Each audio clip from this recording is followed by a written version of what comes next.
Partner को अपनी यादें कैसे दिलाएं। देखिए, बहुत सिंपल सी बात है। जब हम एक रिलेशनशिप में रहते हैं, हम चाहते हैं कि वो पर्सन हमें मिस करे। हम चाहते हैं कि उस पर्सन को भी कहीं ना कहीं हमारी याद आए। लेकिन जब हम ये महसूस करते हैं कि शायद वो पर्सन हमारे बारे में नहीं सोच रहा है, तब हम उनके बारे में बहुत ज़्यादा सोचते हैं। जब हमें ये लगता है कि उस पर्सन की तरफ से हमें ठीक ठाक अटेंशन मिल रहा है, वो पर्सन भी इनिशिएट करता है बातचीत करने के लिए, तब हम उनके बारे में नहीं सोचते हैं। चलिए, इन सभी बातों को बहुत ही आसानी से एक्सप्लेन करता हूँ और ये भी बताता हूँ कि किस तरीके से आप एक रिलेशनशिप में ऐसा कर सकते हो जिससे पार्टनर भी आपके बारे में सोचना स्टार्ट कर दे। नमस्कार दोस्तों, मैं हूँ श्रावण। आप देख रहे हो श्रावण की बातें। अगर आपने किसी के साथ बहुत अच्छा टाइम स्पेंड किया है या फिर ठीक ठाक समय आपको हो गया एक दूसरे के साथ रहते हुए, तो कभी कभी उन बातों का जिक्र करो, उस मोमेंट का जिक्र करो जो आपके और उनके बीच में बहुत अच्छे से हुए थे। शायद कभी आप बहुत ज़्यादा अच्छे से मिले थे या बहुत देर तक आपने कॉल पे बात की थी। जब भी आप पुरानी बातों का जिक्र करते हो, तब सबकॉन्शियसली वो आपके बारे में सोचना स्टार्ट करते हैं। उन्हें भी बहुत ज़्यादा बेटर फील होता है।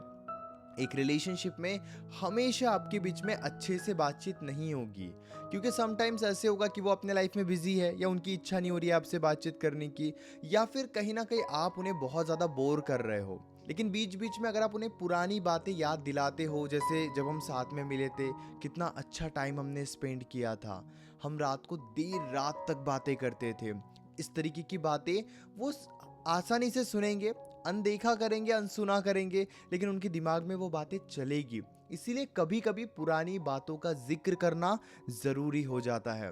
अगली बात, उन्हें ये दिखाओ कि आपके आसपास के लोग आपको अप्रिशिएट करते हैं, आपकी तारीफ करते हैं, आपके लिए थैंकफुल है। जब भी हम पार्टनर को ये दिखाते हैं ना कि आपके आसपास के लोग आपका शुक्रिया कर रहे हैं, आपको अप्रिशिएट कर रहे हैं, आपकी तारीफ कर रहे हैं, तो पार्टनर भी सेम वही आपके साथ करता है। जब आप उन्हें ये दिखाते हो कि आपके फ्रेंड्स आपके साथ टाइम स्पेंड करने की कितनी कोशिश कर रहे हैं, आपकी फैमिली आपके साथ टाइम स्पेंड करने की कितनी कोशिश कर रही है, तो पार्टनर भी वही करने लग जाता है। पार्टनर की तरफ से भी वही होने लगता है। एक सिंपल सी बात को हमेशा याद रखना, अगर आप पार्टनर को ये दिखा रहे हो कि 10 लोग आपकी डिसरिस्पेक्ट कर रहे हैं, आसपास के लोग आपकी बेइज्जती कर रहे हैं, पार्टनर भी आपकी डिसरिस्पेक्ट करेगा। पार्टनर को ये दिखाओ कि आपके आसपास के 10 लोग आपकी रिस्पेक्ट कर रहे हैं, पार्टनर भी 11वां इंसान बन जाएगा आपकी रिस्पेक्ट करने वाला। इसीलिए पार्टनर को आप जो दिखाओगे वही पार्टनर की तरफ से आपको मिलेगा। अगर ये दिखा रहे हो कि दोस्त मुझे इग्नोर करते हैं, फ्रेंड्स इग्नोर करते हैं, फैमिली इग्नोर करती है, पार्टनर भी धीरे धीरे वही करने लगेगा, और ये एक रियल फैक्ट है।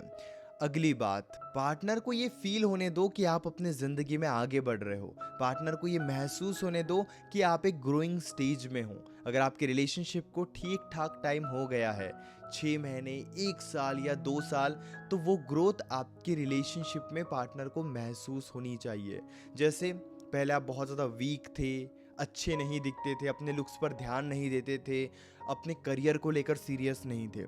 लेकिन अगर आप कॉन्स्टेंटली पार्टनर को ये महसूस करा रहे हो कि अब आप अपने लाइफ में ग्रो कर रहे हो, अपने लुक्स को इम्प्रूव कर रहे हो, प्रेजेंटेबल दिख रहे हो, अपनी हेल्थ पर ध्यान दे रहे हो, तो जब आप ग्रोइंग स्टेज में रहते हो, तब सबकॉन्शियसली पार्टनर को हर बार नयापन महसूस होता है। और ये केवल पार्टनर के लिए नहीं, आपके ज़िंदगी के लिए भी बहुत ज़्यादा ज़रूरी है, क्योंकि हम एट द एंड यही चाहते हैं कि हम ग्रो करें, हम हमारे लाइफ में आगे बढ़े। और जब हम किसी को ये महसूस कराते हैं, वो पर्सन आपके साथ रहना पसंद करता है। एक रियल फैक्ट मैं आपको बताता हूँ, अगर आप एक ग्रोइंग स्टेज में हो, लाइफ में आगे बढ़ रहे हो, कुछ अच्छा कर रहे हो, कोई भी इंसान आपको छोड़कर नहीं जाएगा, कोई भी इंसान आपसे दूरी नहीं बनाएगा, बल्कि आपके लाइफ में नए नए लोग आते रहेंगे, आपको अप्रिशिएट करते रहेंगे और आपके साथ रहने की कोशिश करेंगे, आपके साथ नेटवर्क बनाने की कोशिश करेंगे। तो एट दी एंड जब आप ग्रो करने लगते हो, अब ये नहीं है कि आपके लाइफ में स्ट्रगल नहीं होगा, 100% स्ट्रगल होगा। आप दुखी रहोगे, कभी फ्रेंड्स की वजह से, कभी फैमिली की वजह से, कभी हेल्थ की वजह से।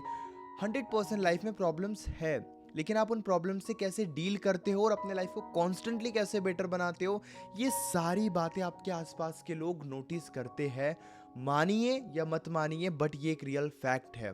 इसीलिए अपने आप को हमेशा ये दिखाओ कि आप आगे बढ़ने के लिए बहुत सीरियसनेस के साथ सोच रहे हो। अगली बात, समटाइम्स ये दिखाना कि आप अपने लाइफ में थोड़े ज़्यादा बिजी हो गए हो और अभी आपका ध्यान केवल अपने काम के तरफ है, केवल अपने हेल्थ के तरफ है, ये भी हेल्दी है। बीच बीच में पार्टनर को ये महसूस कराना कि आपके लिए इस मोमेंट पे कुछ दिनों के लिए प्रायोरिटी कुछ और है, ये बिल्कुल हेल्दी है। लेकिन कभी भी पार्टनर का अटेंशन पाने के लिए जानबूझकर पार्टनर को जेलस फील मत कराओ।